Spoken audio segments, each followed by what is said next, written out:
e os levou a um entendimento que vamos mostrar a vocês agora.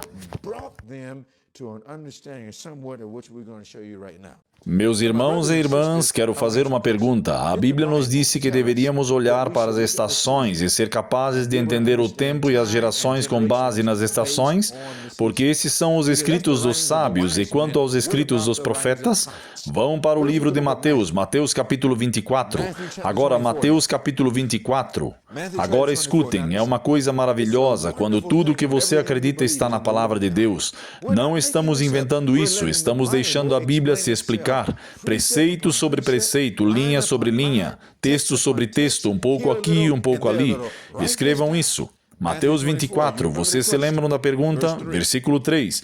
E estando assentado no Monte das Oliveiras, Mateus 24, 3. E estando assentado no Monte das Oliveiras, os discípulos vieram até ele, isto é, Jesus, e lhe perguntaram em particular: Dize-nos, quando serão essas coisas, e qual será o sinal da tua vinda e do fim do mundo? Então eles perguntaram a Jesus sobre o fim do mundo, e Jesus agora não diz que você não pode saber nada sobre o fim do mundo. Não seja um definidor de tempo, um legalista. Jesus lhes dá informações claras para que possam entender o tempo no capítulo 24 e entender a experiência no capítulo 25.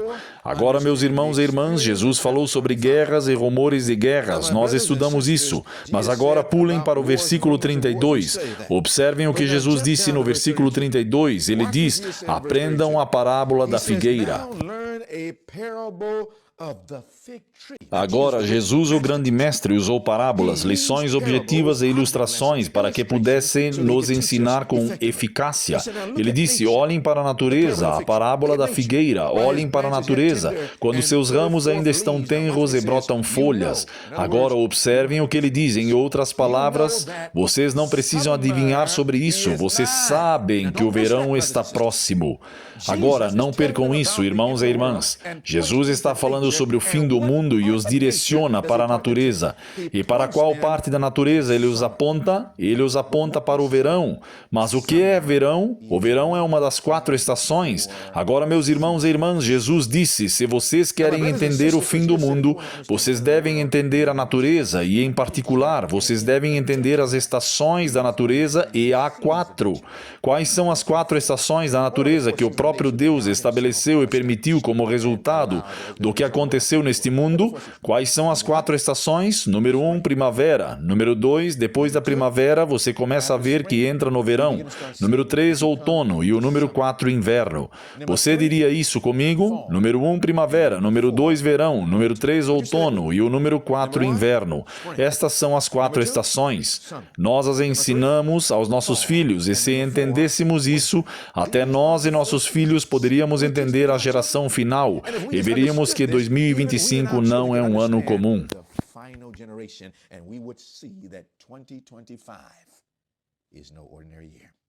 Agora vejam o que isso diz. Jesus disse no versículo 32, quando seus ramos estão tenros e brotam folhas, vocês sabem que o verão está próximo.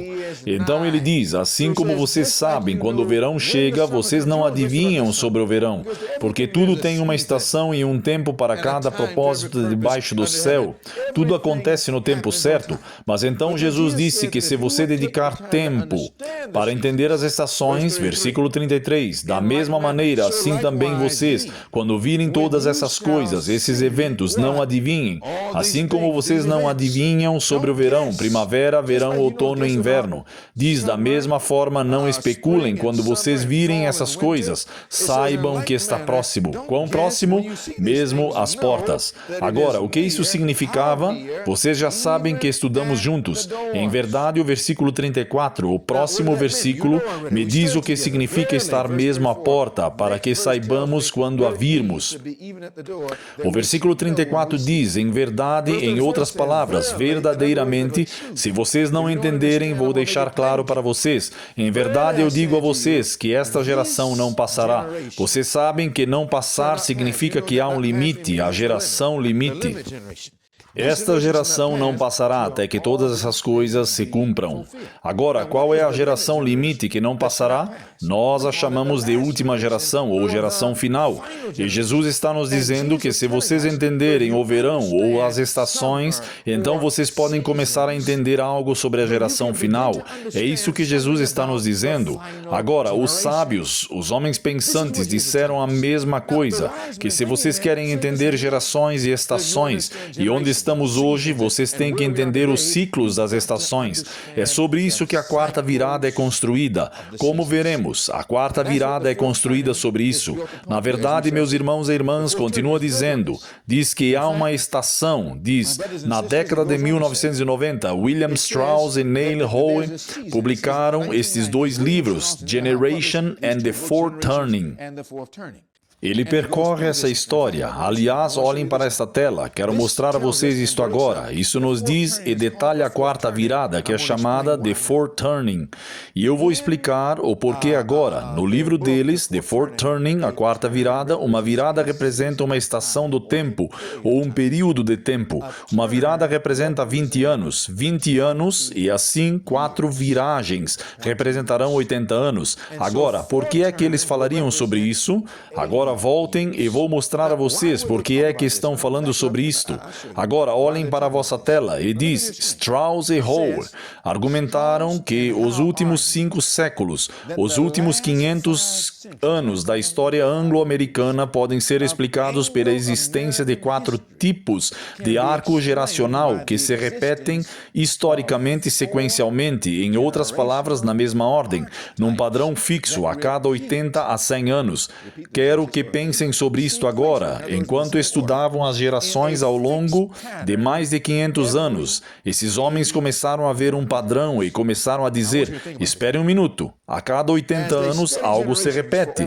Mas não foi de qualquer jeito, eles realmente viram esses 80 anos se desenrolarem e a razão pela qual eles viram 80 anos não é mágica.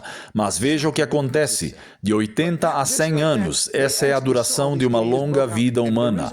Agora, quero lhes fazer uma pergunta. A Bíblia fala sobre a mesma coisa? Agora, vão nas suas Bíblias, para suas Bíblias ao Salmo 90, vamos ver. Vamos aos Salmos 90. Agora, tudo que os escritos dos sábios dizem, temos que verificar com os escritos do profeta. Vão para os Salmos 90 e vejamos se podemos comparar uma vida inteira com o que a Bíblia compara a uma vida inteira. Go to Psalms 90 and let's see if we can take a lifetime or find a lifetime where the Bible compares to a lifetime. No Salmo 90, vejam o que a Bíblia diz, e queremos observar com muita atenção o Salmo 90. Vamos olhar para o versículo 10, vamos olhar para o Salmo 90 e para o versículo 10. Vejam o que a Bíblia diz, diz no versículo 10, os dias dos nossos anos são 60 anos e 10. Agora, o que são 3 scores? Um score é igual a 20. 3 vintenas seriam 60. 20, 20, 20 e 10. 60 e 10 é 70. Alguém pode dizer, eu te peguei. Mas vejam o que a Bíblia diz. E se, por causa da força, eles chegarem aos 80 anos, ainda assim sua força é trabalho e tristeza, pois logo passam, e nós voamos para longe. Agora, meus irmãos e irmãs, está falando sobre a duração da vida e diz que, se uma pessoa viver com saúde ou força, ela pode viver por quanto tempo? Diz 80. E se um score é 20, 4 scores seriam o quê? 80. Então a Bíblia agora comparou uma vida útil a 80 anos. E então disse mostrando que não é apenas 80 em ponto, mas mais ou menos. Vejam o que diz. Diz 80 anos. Ainda assim é a sua força, trabalho e tristeza, pois é logo cortado. Então, se eles chegarem aos 80 anos, possivelmente pode acontecer antes. É por isso que disse 70, que será 70, será mais ou menos 80, mas então diz, mas pela força eles podem chegar a 80, e então diz que quando chegarem aos 80, logo será cortado. Então pode acontecer logo depois dos 80, que é a mais. Então vemos sabemos que 80 é o conceito geral de força da vida útil e pode ser para mais ou para menos. Agora, meus irmãos e irmãs, é exatamente isso que esses homens disseram. De 80 a 100 pode ser um pouco mais ou menos. Agora, meus irmãos e irmãs, vemos isso. Mas agora observem o que eles fizeram.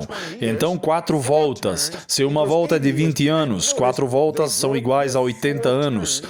E observem que eles quebraram as 4 voltas daquele período de 80 anos em 4 partes. 20, 20, 20 e 20.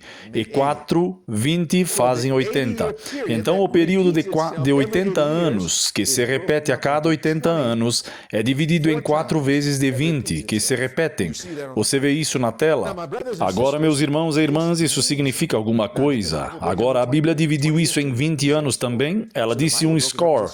Então, a Bíblia dividiu isso em scores também, 20, 20, 20, 20, mais ou menos. Agora, meus irmãos e irmãs, observem como essas 4 voltas se revelam. Olhem na tela. E diz, este livro se baseia na teoria de que a história é cíclica. E sabemos que isso não é uma teoria, isso é um fato, porque a Bíblia diz que a história é cíclica. Se repetindo após 4 voltas, cada volta dura de 20 a 25 anos mais ou menos. A primeira volta, por favor, escrevam isso corresponderá à nossa primavera. A primeira volta é o pico, um período de alívio após o fim de uma crise. A segunda volta é um despertar, quando as pessoas começam a voltar à realidade após o pico. A terceira volta é um desenrolar, em que as pessoas estão insatisfeitas com a forma como as coisas estavam nas 2 voltas anteriores e estão agora se tornando pessimistas sobre o futuro. E a quarta volta, finalmente, a quarta volta é uma crise. É melhor vocês prestarem atenção a esta. É uma crise. Algum grande evento inesperado que envolverá a todos e mudará completamente a maneira como as pessoas pensam, desde antes da crise até depois que ela terminar. Agora, meus irmãos e irmãs, dizem que o ciclo começa novamente com um novo pico. Em outras palavras, ele continua. Vocês sabem, assim como o verão. Vai a primavera, passando pela primavera, verão, outono, inverno. O que acontece no inverno? Primavera, verão, outono, inverno. O que acontece? E simplesmente se completa, continua se repetindo historicamente. Eles estão dizendo que a mesma coisa acontece historicamente e que a cada 20 anos, 20 anos, 20 anos, 20 anos, 80 anos, continua se repetindo. E então, se seguirmos esse ciclo, podemos saber onde estamos na história. Agora, meus irmãos e irmãs, isso se torna muito significativo para nós, porque podemos então começar a rastrear onde tudo isso se encontra e descobrir onde estamos hoje em 2025. Agora, vocês sabiam que podem explicar a história americana desde o momento em que ela declarou independência em 1776 até onde estamos em 2025 em uma série de 4 voltas? Agora, lembrem-se, a cada 4 voltas são 80 anos. A cada 80 anos as coisas se repetem. E assim, 4 desses 4 períodos de 80 anos nos levariam a 320 anos. O que nos levaria de volta do século XVIII até 2025. Essas 4 reviravoltas explicariam toda a história americana, quando a América se levantou da terra em Apocalipse capítulo 13, verso 11, e então falou como um dragão, com a aprovação da lei dominical. Isso pode ser explicado simplesmente pela compreensão dessas 4 voltas. Agora olhem para a tela. Agora passamos e vemos isso. É por isso que, se você olhar para a tela agora, quando fala sobre os homens pensantes, lembrem-se do profeta, que os homens pensantes estarão olhando com atenção focada nisso, fixa nisso, e eles saberiam que estamos à beira de uma grande e decisiva crise. Agora olhem para a tela. Isso diz, uma teoria radical diz que, isso está no artigo Big Thing, diz, uma teoria radical diz que grandes crises refazem a América a cada 80 anos. É disso que estamos falando. A cada 80 anos vemos uma crise, mas a crise é apenas a 4ª virada, é o último período. Assim como em uma estação, quando você tem primavera, verão e inverno, o outono, inverno, o inverno, o último. A última estação é sempre a crise da estação. É quando as folhas caem da árvore, é quando parece que tudo está morrendo, é quando parece a maior crise e você está com frio e congelado e você sabe que é uma crise. E vocês sabem, o profeta realmente diz que quando a lei dominical passar, será como o inverno da história humana, que realmente veremos, por assim dizer, e isso vai nos mostrar, como as árvores despidas, as que não são perenes no inverno e suas folhas caem no chão, e árvores que parecem as mesmas quando a crise do inverno acontece. Você sabe a diferença entre as duas? O vencedor revela a diferença. A inspiração diz que quando a lei dominical passar, será como o inverno, e aqueles adventistas do sétimo dia, que não foram fiéis a Cristo, serão revelados naquele momento. Muitas estrelas que admiramos por seu brilho se apagarão na escuridão. Então o trigo e o joio serão separados, e aparecerão aqueles que se prepararam para o evento. E isso está bem diante de nós. Isso significa, eu estou sugerindo a vocês algo que vamos provar na Bíblia. Isso significa que se a lei dominical é a crise final, em qual virada ela acontecerá? Acontecerá na primavera? Acontecerá no verão, no outono ou no inverno? Qual das quatro seria uma crise? Vocês se lembram que a quarta virada é a crise?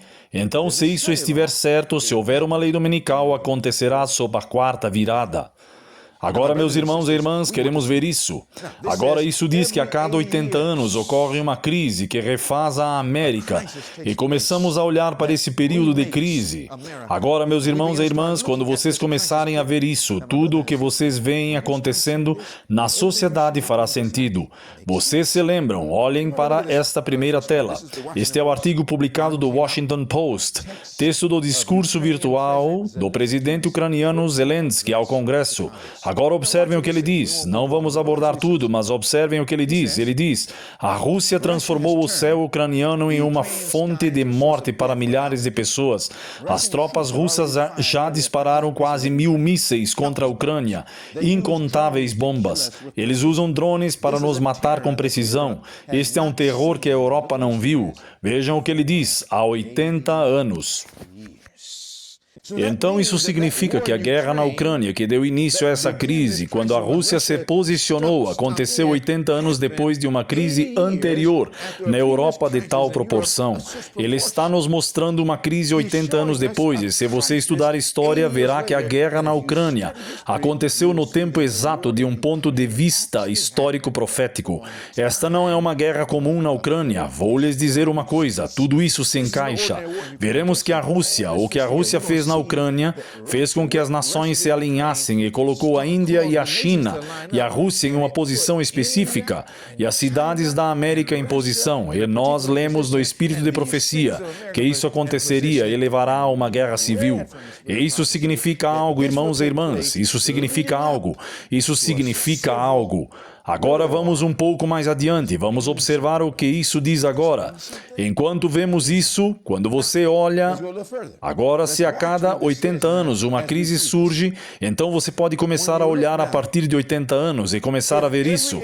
E vocês se lembram que fizemos isso, e eu quero nos lembrar aqui enquanto chegamos a um ponto. Vamos abrir nossas Bíblias em Ezequiel capítulo 8, vamos abrir em Ezequiel capítulo 8, mas eu quero que vocês vejam isso. Abram em Ezequiel capítulo 8. Ezequiel capítulo 8.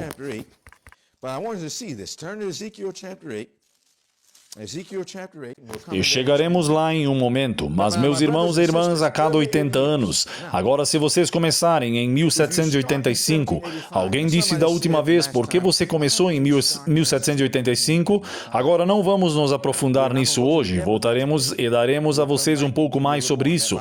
Mas eu só quero entender uma coisa, em 1785 foi o fim. Vocês verão que a Revolução Americana aconteceu em 1785.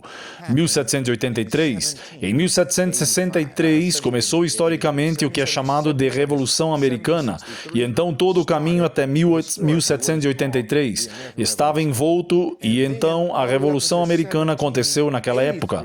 Então 1785 é apenas alguns anos de 1783, mas em 1785 algo especificamente aconteceu que levou à composição da Constituição dos Estados Unidos da América, o que realmente autenticou a América como uma nação independente.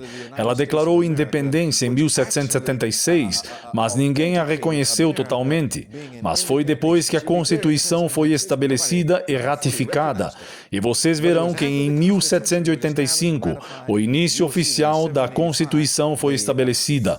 E veremos o que tinha esta nação. Então, esse é um ano muito importante.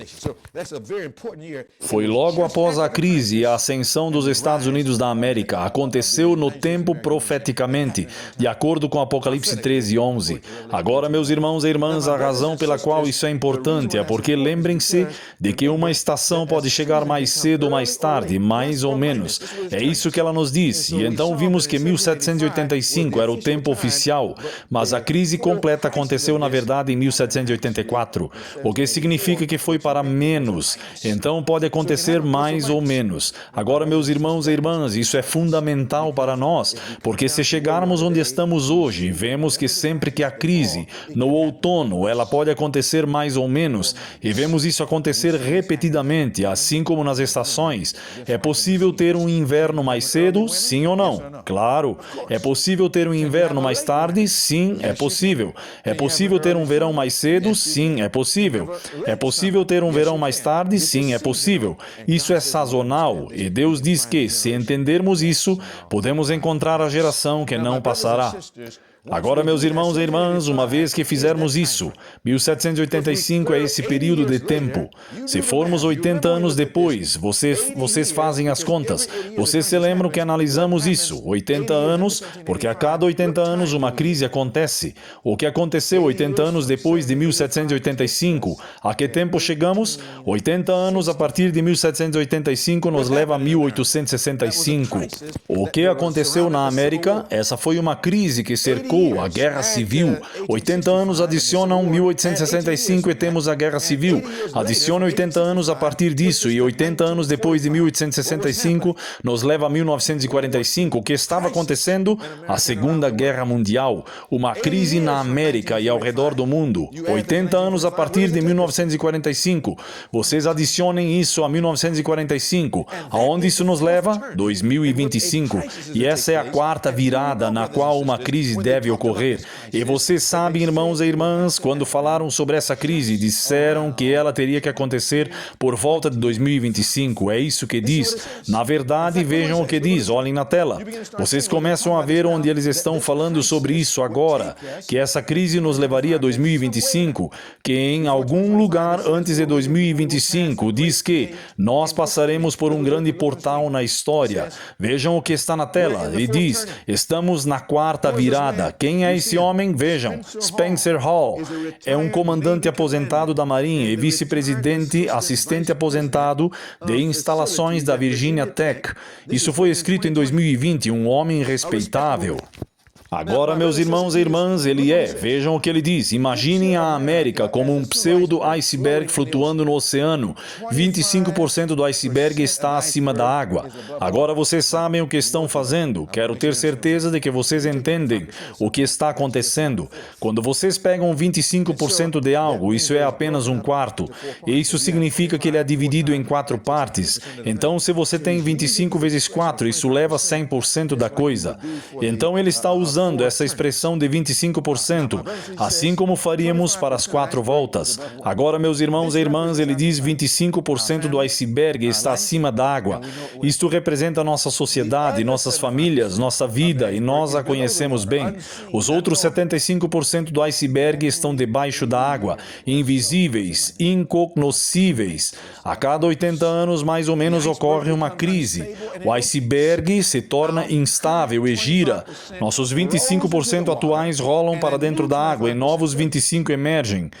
Nós nos adaptamos a toda a nova América. A crise é chamada de uma quarta virada e nós estamos começando uma agora mesmo. Foi isso que esse homem disse em 2020. Ele sabia que a pandemia fazia parte dessa crise.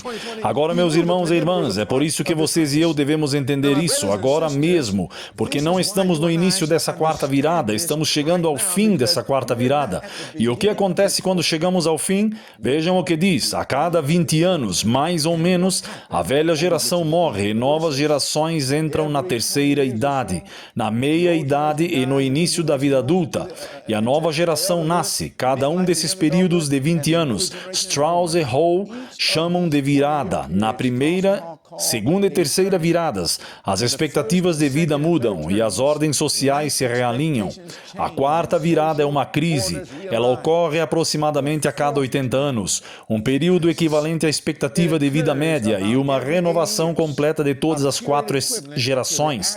Estamos entrando em uma crise agora. Agora observem onde eles dizem que a quarta virada nos levará e em que tipo de crise ela nos transformará. Agora, ele continua dizendo que a primeira quarta virada da América aconteceu em 1773 e 1794. Diz que a segunda quarta virada ocorreu entre 1860 e 1865. A terceira quarta virada aconteceu entre 1929 e 1945. E estamos nesta última agora que está acontecendo enquanto falamos e está nos dizendo que quatro quarta viradas nos levam da Declaração de Independência da América até 2025. E eu vou lhes dizer uma coisa, não há mais. Deus termina tudo em 4. Lembrem-se do nosso estudo 3 e 4. 3 e 4. Vocês se lembram que Deus suportou o terceiro, mas o quarto é sempre o fim?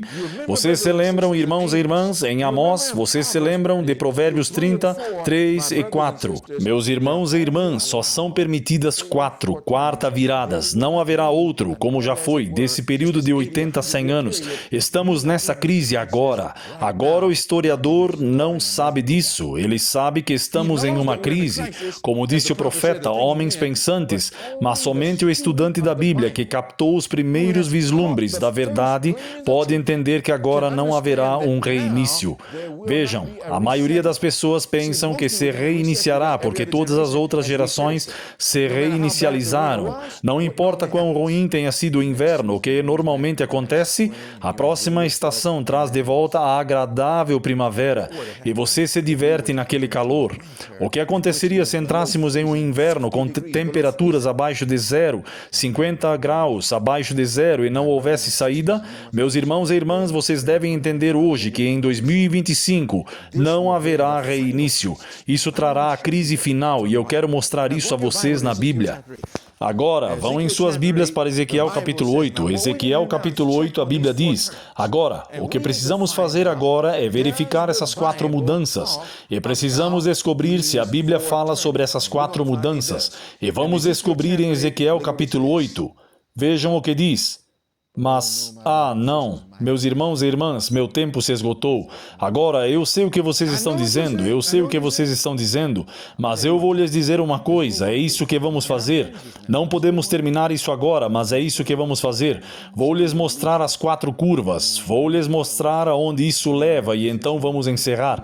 E então, meus irmãos e irmãs, continuaremos aqui no próximos primeiros vislumbres. Mas observem isso agora, Ezequiel capítulo 8. Ezequiel capítulo 8, a Bíblia diz no versículo 3: agora coloquem o cinto de segurança, estamos nos preparando para ver algumas coisas.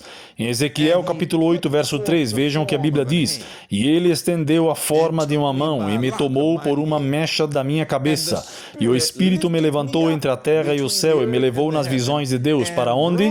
Para Jerusalém. Agora, não tenho tempo para explicar isso, mas deixe-me dizer o seguinte: Ezequiel naquela época não estava em Jerusalém. Ezequiel, meus irmãos e irmãs, estava no cativeiro babilônico que acabara de acontecer. E Ezequiel foi chamado para o ofício profético depois de estar no cativeiro babilônico.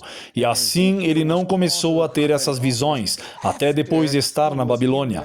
Mas agora Deus o leva a Jerusalém, não literalmente, mas o leva lá em visão profeticamente, e ele vê algo. Escutem o que ele vê. O versículo 3 diz: nas visões de Deus para Jerusalém, para a porta do portão interno, que olha para o norte, onde estava o assento da imagem do ciúme que provoca ciúmes, Agora, ele veio em direção ao norte. Isto é profundo. Eu não posso ir até lá agora. O versículo 4 diz: E eu vi que a glória de Deus de Israel estava lá. Ele estava lá. A glória do Deus de Israel estava lá. Em outras palavras, enquanto esta visão estava acontecendo, a glória de Deus estava lá. Essa é a chave.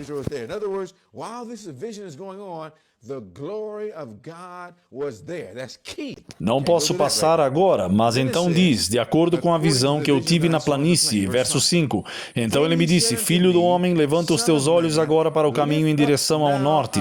Então eu levantei meus olhos para o caminho em direção ao norte e vi para o lado do norte, no portão do altar, esta imagem de ciúmes, abominação. And behold, northward at the gate of the altar, this image of jealousy in the... Agora, vamos um pouco mais adiante. No versículo 6 diz: Ele disse ainda mais a mim: Filho do homem, vês o que eles fazem agora? Isso significa algo que vocês não entendem completamente agora. Mas vês o que eles fazem? Essa é uma expressão que sempre introduz uma mudança.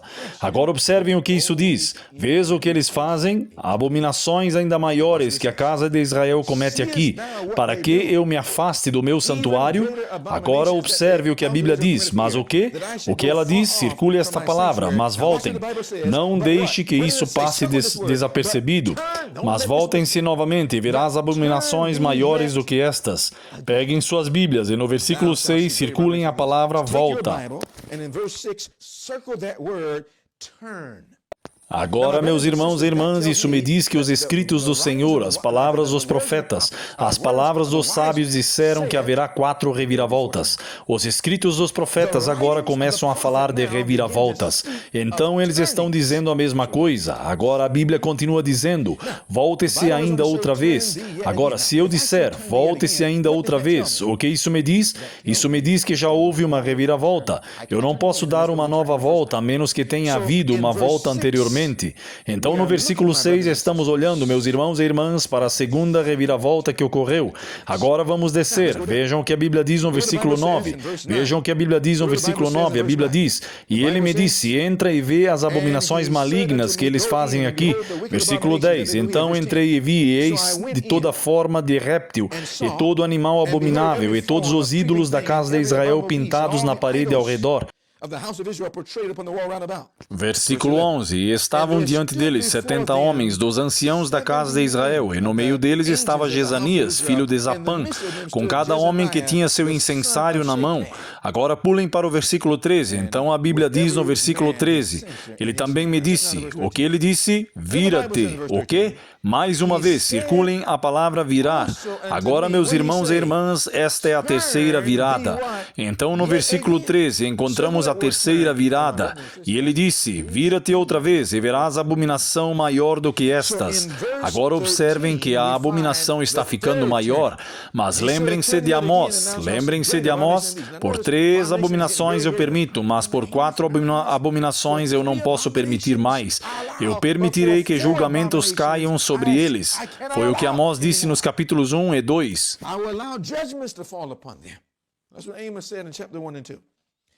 Então, meus irmãos e irmãs, vejam o que isso diz, vejam o que a Bíblia diz, e continua, diz no versículo 13, volta-te outra vez, e verás abominação maior do que estas. Então ele me levou à entrada da porta da casa do Senhor, que dava para o norte, e eis que estavam ali mulheres sentadas, chorando por Tamuz. Vocês sabem quem é Tamuz? Não posso dizer quem é Tamuz agora. Estamos falando de Tamuz. Agora, isso significa algo profeticamente, mas vamos voltar e entender isso na próxima vez. Mas, irmãos e irmãs, isso é sério. Agora, deixem-me o versículo 15, ler o versículo 15. Então, prestem atenção no versículo 15. Então ele me disse: viste isto, ó filho do homem? O que ele diz? Volta-te. O quê? Mais uma vez, e verás abominações maiores do que estas. Agora, que volta foi esta? Esta é a 4ª volta. Agora, meus irmãos e irmãs, se vocês estudarem Ezequiel 8 e 9, adivinhem? Não há mais voltas. Esta é a virada final. Esta é a 4ª virada. E isso nos levou, e ao mundo, a uma crise. Como eu sei, vejam o que ele diz nesta 4ª virada. O que acontece? O versículo 16 diz: E ele me levou ao pátio interno da casa do Senhor, e eis que a porta do templo do Senhor, entre o pórtico e o altar, havia cerca de... Agora não diz 25 homens. Circulem isso. Não diz 25 homens, diz cerca de. Agora, essa é a palavra, não posso ir lá agora, mas essa é a chave. Cerca de 25 homens de costas para o templo do Senhor e com os rostos voltados para o Oriente.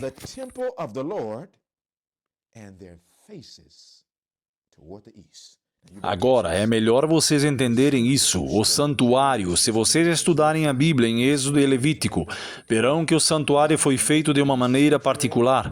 Deus fez o santuário no qual o adoramos, de modo que, quando você entrasse no santuário, ele fosse disposto de leste a oeste. Vocês se lembram de que a mesa dos pães, da preposição, ficava do lado do norte? Vocês se lembram de que os castiçais ficavam no lado sul?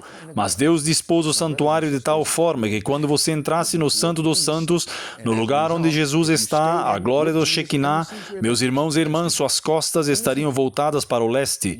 E como resultado, se vocês permanecessem com Jesus na mensagem do santuário, desculpe-me, no santuário, vocês nunca virariam as costas e adorariam o sol. Agora, meus irmãos e irmãs, mas esses homens disse que eram cerca de 25 homens de costas para o templo do Senhor. Eles viraram as costas para o templo, para o santuário, e então a Bíblia diz, e os rostos estavam voltados para o Oriente, e eles adoravam o sol em direção a ele. Diz que adoraram o sol em direção ao Oriente. Agora, meus irmãos e irmãs, escutem-me. Na quarta volta, a adoração ao sol ocorreu. Isso é um tipo, isso é profecia. Agora, meus irmãos e irmãs, a história se repete. Deus está tentando nos mostrar em todo o mundo que veremos uma lei dominical nacional dentro da quarta volta.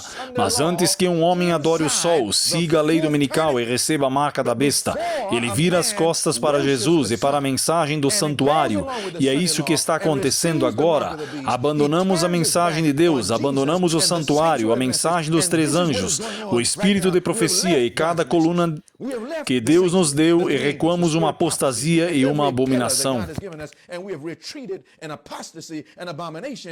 Tanto que parece que a igreja está prestes a cair, e muitos sairão correndo e começaram suas próprias igrejas independentes, mas Deus diz que Ele terá um povo puro e verdadeiro.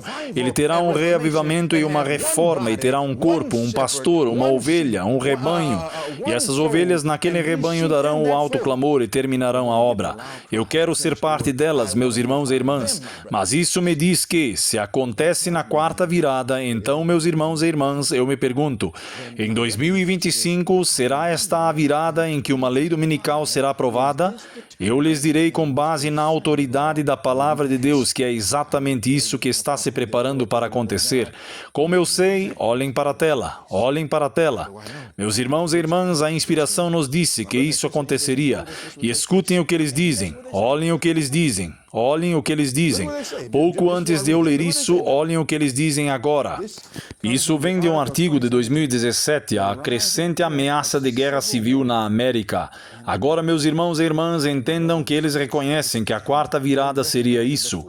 Aliás, vejam o que eles disseram sobre a quarta virada.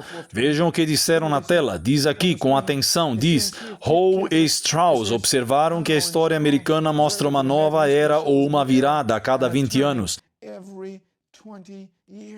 E então vejam o que diz. Diz, como a terceira virada mais recente da América começou na década de 1980, estava para expirar na primeira década do século XXI. Se aceitarmos a tese de Howe e Strauss, a América já entrou em sua próxima quarta virada. As consequências são imensas. A história é sazonal e o inverno está chegando. Como o inverno da natureza, o inverno secular pode chegar cedo ou tarde. Uma quarta virada pode ser longa e difícil, breve, mas severa. Mas como o inverno não pode ser evitada, ela deve vir em sua vez. Agora, meus irmãos e irmãs, e eles disseram, vejam o que eles disseram, a próxima quarta virada deve começar logo após o novo milênio. Por volta do ano de 2025, isso começará. Uma faísca repentina catalisará um ambiente de crise. Vocês sabem, e eu sei, que aconteceu em 2008. Os resquícios daquela velha ordem social se desintegrarão. A confiança política e econômica implodirão. Dificuldades reais se instalarão na terra com angústia severa, que poderia envolver questões de classe, raça, nação e império. E então eles dizem isso: a própria sobrevivência da nação estará em jogo. Em algum momento, antes do ano de 2025, a América passará por um grande portal na história, compatível ou semelhante à Revolução Americana, Guerra Civil e as emergências gêmeas da Grande Depressão e da Segunda Guerra Mundial. Em outras palavras, será uma mistura de tudo isso. Em outras palavras, eles disseram que veremos algo como uma grande crise por volta de 2025. E vocês sabiam que o profeta disse a mesma coisa? Que pouco antes da lei dominical e do tempo de angústia, diz que haverá uma segunda guerra civil nos Estados Unidos da América. E meus irmãos e irmãs, a inspiração diz que isso acontecerá no tempo certo. E vamos lhes mostrar. O que acontece depois de Ezequiel 18, Ezequiel 9. O que acontece em Ezequiel 9? Em Ezequiel 9, vocês leem os versículos 1 a 4. Vocês se lembram dos homens com armas de destruição? E então vocês se lembram do homem com um tinteiro de escrivão? Vejam Ezequiel 9. A Bíblia diz no versículo 4: E disse-lhe o Senhor: passa pelo meio da cidade, pelo meio de Jerusalém, e marca com um sinal as testas dos homens que suspiram e que gemem por causa de todas as abominações que se cometem no meio dela. Meus irmãos e irmãs, de repente o selamento acontece. E vocês e eu veremos que a inspiração diz no livro volume 5 dos Testemunhos, página 207 e 208. Lembrem que diz que Jesus está prestes a deixar o propiciatório, prestes a deixar o lugar santíssimo no santuário celestial, mas ele ainda não o deixa, e é quando fala sobre as 4 gerações, que nos leva às 4 voltas, e depois diz que veríamos um selamento, que o selamento aconteceria logo após a 4ª virada. É isso que vemos em Ezequiel 8 e 9, assim como o profeta diz. Agora, meus irmãos e irmãs, quando os escritos dos sábios e os escritos dos profetas dizem a mesma coisa, sabemos que é hora de seu cumprimento. Veremos claramente que a morte do Sr. Charlie Kirk, que ocorreu no mês passado em setembro, não foi acidental, foi profético. E meus irmãos e irmãs, está nos levando em direção a algo. Lembrem-se na tela que tudo quando as pessoas começam a olhar para esses acontecimentos, elas começam a pedir por uma guerra civil.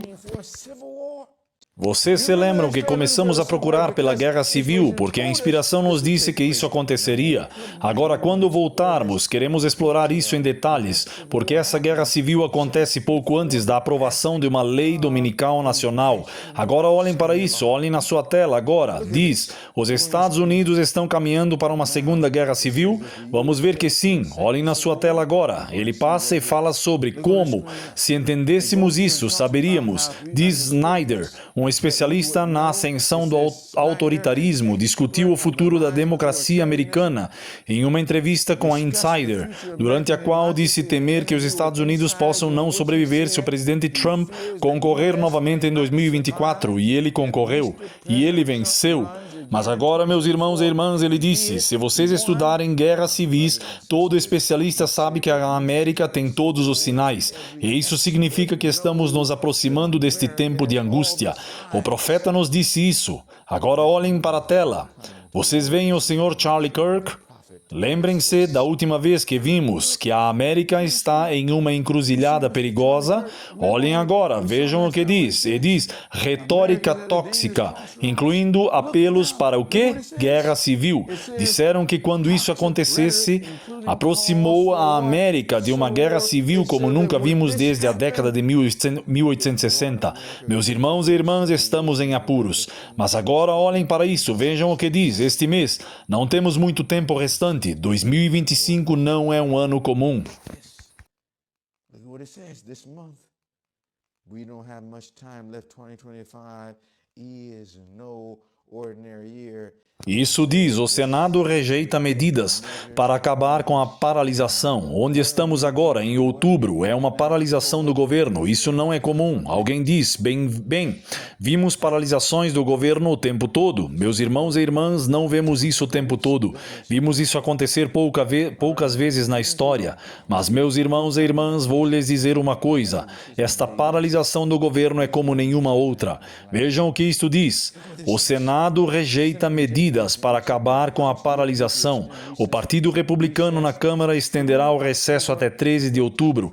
Diz: o que a paralisação do governo federal significa para vocês? E começa a falar sobre a paralisação. Agora, na página oficial da Casa Branca diz: os democratas paralisaram o governo. Agora, depende de com quem você fala. Se você fala com um democrata, eles dirão que os republicanos paralisaram. Se você fala com um republicano, eles dirão que foram os democratas. Eu digo que o diabo trabalhou com sucesso para conseguir essa paralisação. Agora, meus irmãos e irmãs, isso significa alguma coisa. O que é uma paralisação do governo? Uma paralisação do governo ocorre quando o Congresso falha em aprovar ou o presidente se recusa a assinar um projeto de lei de gastos para financiar as operações do governo federal. Em outras palavras, tem algo a ver com a falta de dinheiro. Agora, meus irmãos e irmãs, isso sempre acontece em crises econômicas. Agora, olhem para a sua tela. Vocês estão vendo este homem agora? Este homem está sorrindo diante de vocês. A maioria das pessoas não sabem quem ele é. Agora, se eu lhes mostrasse o Sr. Kirk, da última vez vocês saberiam exatamente quem ele era. Mas este homem, vocês podem não saber quem ele é. Agora, eu quero que vocês saibam quem é este homem. Este é um homem chamado Russell Vogt, diretor do Escritório de Gestão e Orçamento indicado para o presidente eleito dos Estados Unidos, Donald Trump, no Capitólio em Washington, D.C., terça-feira, 17 de dezembro de 2024. O destino dos indicados do Sr. Trump dependerá de um punhado de republicanos. E ele venceu esta indicação, sua eleição, e foi selecionado. Agora, meus irmãos e irmãs, por que isso é importante? Quem é este homem? Como isso chamou a atenção? Porque a maioria das pessoas não sabiam quem ele era. Mas olhem na tela e diz: Russell Vogt, diretor do Escritório de Administração e Orçamento. Sua reivindicação à fama foi o Projeto 2025. Ele foi coautor deste projeto. E durante o primeiro mandato de Trump, fundou um novo think tank pró-Trump, o Centro para a Renovação da América. Russell Vogt é um dos principais autores do plano ultradireitista Projeto 2025, do qual Trump tentou se distanciar durante sua eleição. Ele defendeu a demissão de funcionários públicos coreanos e uma abordagem extrema para cortar o financiamento do governo. Agora, meus irmãos e irmãs, vocês devem entender por que isso faz sentido, porque o Projeto 2025, por que deveríamos estar interessados? Se ele foi coautor do Projeto 2025, por que você e eu deveríamos estar significativamente preocupados com isso? No Projeto 2025 há duas grandes coisas, muitas coisas, mas duas grandes coisas que deveriam chamar nossa atenção. No Projeto 2025 está o desenvolvimento de uma união entre igreja e Estado, e no Projeto 2025 está uma lei dominical. Agora, vocês sabiam que este artigo diz, após apenas 6 meses, o Projeto 2025 já está 47% concluído, quase 50% aconteceram em 6 meses. Agora, por que isso é significativo? Porque se dentro do Projeto 2025, aquele documento de quase 900 páginas, se a Igreja e o Estado e as leis dominicais estão lá, se 50% já aconteceu em 6 meses de 2025, se Deus não interviesse, poderíamos ter visto o documento inteiro nos outros 6 meses. O que significa que perto do final deste ano ou do início do próximo, poderíamos ver uma lei dominical apenas pela forma como as coisas estão indo em sua velocidade atual. Agora, meus irmãos e irmãs, não estamos prontos para isso, não estamos prontos física ou espiritualmente.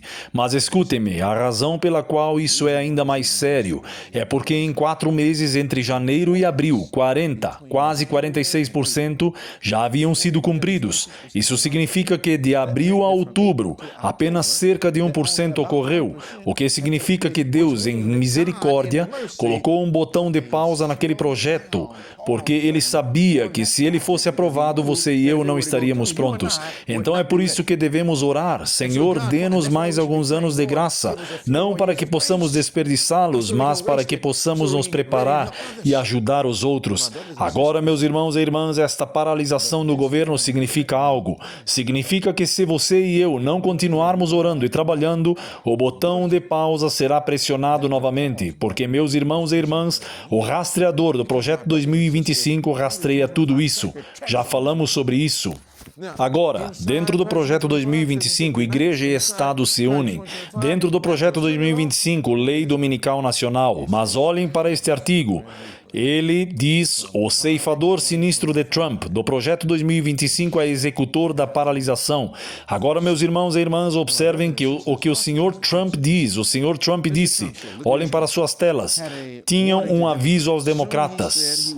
Logo, ele decidirá quais agências democratas ele cortaria e se essas reduções seriam temporárias ou permanentes. Ele disse que a paralisação do governo, que começou na terça-feira, lhe proporcionou uma oportunidade sem precedentes. Do que ele está falando? Agora, meus irmãos e irmãs, escutem-me. Vejam, os programas governamentais que ele quer encerrar são aqueles que a agenda secular, humanista e ateísta que trouxe uma imoralidade, trouxe um tipo de ambiente na nação onde é uma coisa sua, você pode fazer o que quiser, e muitos cristãos conservadores dizem, temos que parar com isso, e então eles tentaram implementar um programa que cortaria tudo isso para que pudéssemos trazer a América de volta a Deus, e pudéssemos ter uma lei dominical nacional. Agora, meus irmãos e irmãs, mas isso estava em espera. Mas a paralisação do governo agora abre uma oportunidade para fazer o quê? Vejam o que ele diz. Ele escreveu no Truth Social. Ele diz: tenho uma reunião hoje com Russ Vought, famoso pelo Projeto 2025. Ele, famoso pelo Projeto 2025. Ele postou em seu site, Truth Social, na manhã de quinta-feira. Vought, o diretor do escritório de administração e orçamento da Casa Branca. Pode não ser um nome conhecido, mas o Projeto 2025, um projeto conservador de governo, elaborado principalmente por ex-funcionários de Trump como Vought, está em posição agora mesmo, e ele diz que esta é uma oportunidade de colocar em prática tudo o que o Projeto 2025 declarou ser necessário para trazer a América de volta a Deus. Vou lhes dizer uma coisa, estamos agora à beira de uma lei dominical nacional e não estamos prontos. É por isso que precisamos de uma conversão. É por isso que precisamos de santificação. É por isso que precisamos de um relacionamento com Jesus. É por isso que precisamos sair das cidades e ir para o campo. É por isso que deve haver reavivamento, reforma, dieta, vestimenta, música, adoração e vida. É por isso que nossa maior necessidade é uma amizade com Jesus como nunca tivemos antes. Meus irmãos e irmãs, há tanto que eu quero lhes dizer, mas o tempo está quase acabando. Vou parar por aqui e lhes dizer isto. Vamos orar como nunca oramos antes. Vamos fazer uma aliança com Deus. Romanos 13 diz, e conhecendo o tempo, que já é hora de despertarmos do sono, porque a nossa salvação está agora mais perto do que quando cremos. E o versículo 12 de Romanos 13 diz, a noite está quase acabando e o dia está próximo. E vemos isso, e ele continua dizendo, o dia está próximo. Ele diz, deixemos, pois, as obras às trevas, e vistamo-nos da armadura da luz. Meus irmãos e irmãs, eu quero estar pronto para a vinda do Senhor. E vocês? Vamos pedir que Deus faça algo por nós e por nossas famílias como nunca antes. Let's ask that God will do something for us and our families like never before.